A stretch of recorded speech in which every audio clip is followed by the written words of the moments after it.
बिस्मिल्लाहिर्रहमानिर्रहीम। इस वीडियो में हम बात करेंगे इंडिया और चाइना का जो स्टैंड अप चल रहा है। और रिसेंटली सबको पता है कि जिस तरीके से इंडिया ने अटैक किया है चाइनीज़ के कैंप पे और उसको उखाड़ने की कोशिश की है, क्योंकि हम देख रहे हैं कि मुज़ाकरात तो दोनों पार्टीज़ के दरमियान मुज़ाकरात चल रहे थे और फिर मुज़ाकरात में हर बंदी की ये कोशिश होती है कि अगर मैं बेटर पोजीशन पे हूँ, मैं बेस्ट पोजीशन पे हूँ, तो इतनी वो अच्छी मतलब है कि फिर बारगेनिंग कर सकता है। तो ये जो कैंप था उसको उखाड़ने की इंडियन ने जब कोशिश की तो उसका नतीजा आप सबके सामने है कि उसमें इंडियन के मुताबिक जो उसकी 20 फौजी जो है ना वो मारे गए है और उसमें कर्नल भी है। और तो ये तो इंडियन का दावा है कि इतनी फौजी जो है ना वो उनके मारे गए हैं। और इस किस्म से वो ये भी दावे कर रहे हैं कि उन्होंने चाइना की तकरीबन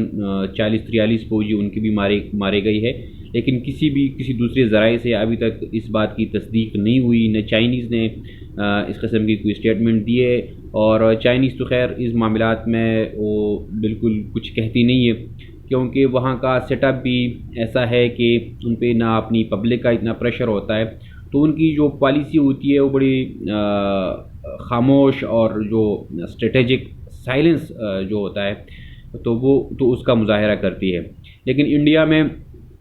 तो एक जमहूरियत है, तो वहाँ तो फिर भी आपको बताना पड़ता है आपकी, हाँ, जिस किस्म की भी आपकी मीडिया हो, भले वो आपको हर बात पे सपोर्ट कर रहे हो या क्रिटिसाइज़ कर रहे हो, लेकिन फिर भी आपने रिपोर्ट्स देनी होती है। और फिर जब इतनी आपकी अमवात हो गई हो और इंटरनेशनल मीडिया भी की भी इस पर भी रिपोर्ट्स आई हो और फिर लोगों को आपने लाशी भी देनी होती है, तो कोई ना कोई स्टेटमेंट आपने देना पड़ता है। अगर 30-40 मारे गए हैं तो 20 का फिगर आप दे जाते हो। तो ये तो हमने देखा कि इंडिया के साथ इस रीजन में जो लद्दाख का एरिया है उस पर क्या हो रहा है और कितनी हजीमत और बेइज्जती का सामना इंडिया को हो रहा है। और हमने लास्ट वीडियो में भी हमने ये बात की थी कि उस वक्त तो ये क्लैश हुआ भी नहीं था, लेकिन हमने ये बात की थी कि चाइना के मुकाबले में इंडिया कुछ भी नहीं कर सकता, और जो उसने टू फ्रंट वार की जो बात कर रही थी और लोगों को सेल कर रहे थे, अपने लोगों को और यूरोप को और यूएस को, तो वो तो पहले से वो तो उसी स्टैंड अप से एक्सपोज हो गया था कि इंडिया टू फ्रंट वार नहीं लड़ सकती। तो अभी जो रिसेंटली जो हुई है, जो वाक़या हुआ है, तो उसके बाद भी ये पता चल गया है कि उसकी आर्मी कितनी मतलब है कि प्रोफेशनल है, या जो उसका माउंटेन फोर्स है वो कितना प्रोफेशनल है और उसकी कितनी स्ट्रेंथ है, तो किस तरह उनकी तैयारी है।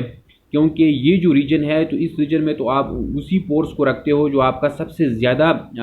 इंटेलिजेंट हो, जो सबसे ज़्यादा प्रोफेशनल हो। और यहाँ जिस तरीके से उनको सामना करना पड़ा और जो जिस तरीके से इंडियन फौजी जो है ना जान बचाते हुए दरिया में छलांग लगाई और कुछ जो ज़ख्मी हो गए और उसको रिस्क्यू करने की कोशिश ही तक नहीं की गई, और वो बाद में सर्दी से जो है ना मर गए। तो अब हम बात करते हैं कि इंडिया अब करेगा क्या। तो इंडिया चाइना के मुकाबले में उसकी पोजीशन सबको मालूम है कि वो चाइना के साथ क्या कुछ कर सकता है या नहीं कर सकता। तो अब हमारी इस वीडियो में बात ये है कि अगर इंडिया अपनी आवाम को या अपनी आर्मी को मोराल को बेहतर बनाने की कोशिश करेगा, क्योंकि मोराल बड़ी ज़रूरी चीज़ होती है आर्मी के लिए। आर्मी अगर लड़ती है तो वो मोराल पे लड़ती है, और इस वक्त उसके मोराल का सबको पता है कि इंडियन आर्मी का मोराल क्या है। तो इसलिए मैं इस वीडियो में मेरी ये फोकस जो है ना वो इस बात पे है कि अब इंडिया को कंटेन करना पड़ेगा,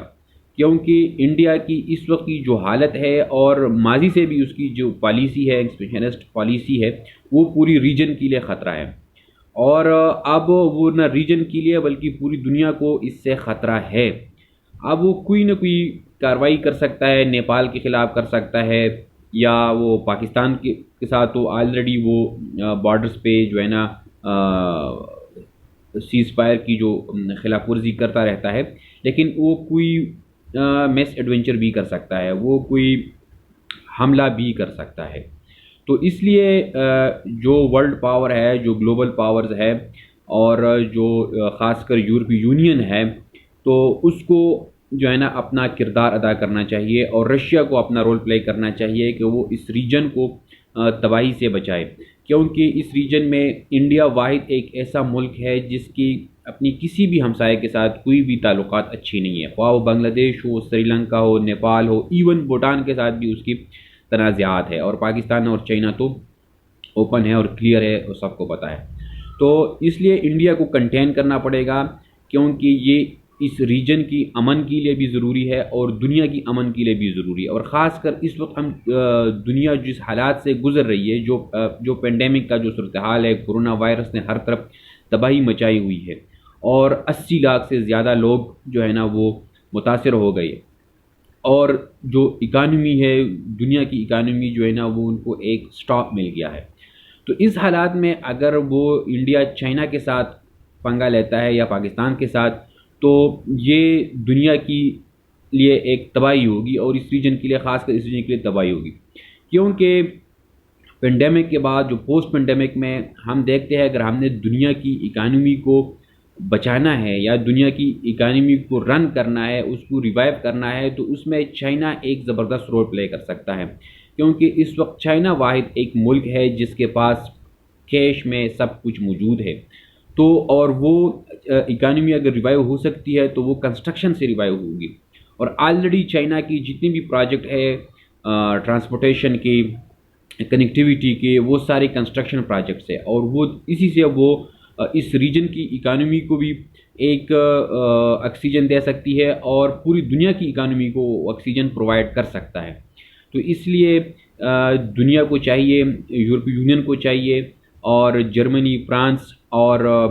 रशिया को चाहिए कि वो आगे आए, क्योंकि यूएस से तो हमने तवक्को नहीं कर सकते जिस तरह की उनकी स्टेटमेंट्स आ रही है चाइना और इंडिया की स्टैंड अप के दौरान, और जिस तरीके से वो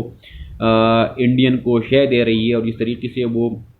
बयानात दे रही है, तो वो ये एक्सपेक्ट करना मुश्किल है उनसे कि वो कोई रोल प्ले करे